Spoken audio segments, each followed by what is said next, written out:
Yeah, yeah, yeah, yeah, yeah. Yeah, yeah, yeah. Di dokter.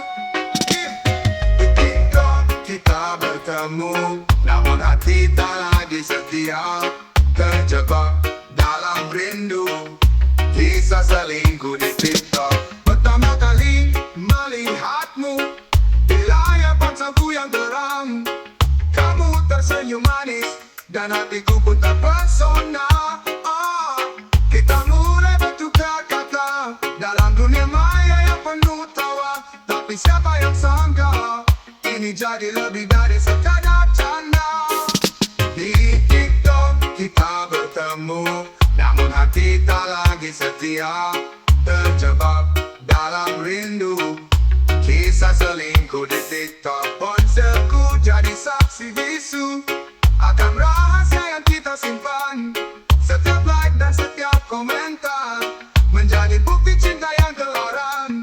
Kita terlena dalam permainan, tak menyadari bahaya yang mengintai, sampai semua terbongkar dan tak bisa lagi kita sembunyikan. Di TikTok kita bertemu, namun hati tak lagi setia, terjebak dalam rindu, kisah selingkuh di TikTok.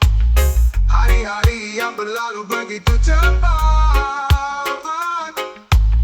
tak terasa kita terjebak dalam perangkap.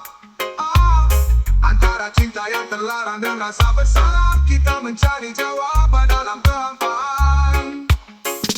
Di TikTok kita bertemu, namun hati tak lagi setia, terjebak dalam rindu, kisah selingkuh di TikTok. Dan kini telah tiba saatnya untuk mengakhiri semua ini.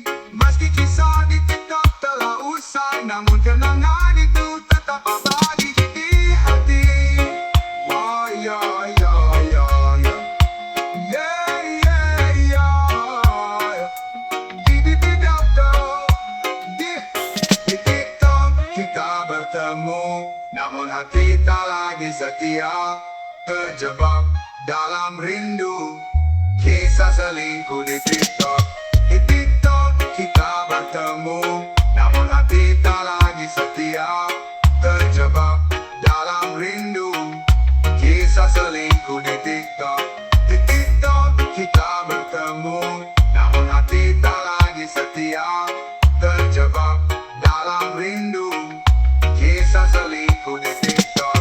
Di TikTok kita bertemu, namun hati tak lagi setia, terjebak dalam rindu, kisah selingkuh di TikTok. Di TikTok kita bertemu, namun hati tak lagi setia, terjebak dalam rindu, kisah selingkuh di TikTok. Di TikTok kita bertemu, namun hati tak lagi setia, terjebak dalam rindu, kisah selingkuh di TikTok.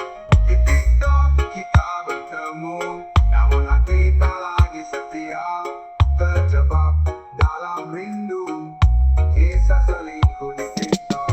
Dan ini telah tiba saatnya untuk mengakhiri semua ini. Meski kisah di TikTok telah usai, namun kenangan itu tetap abadi di hati.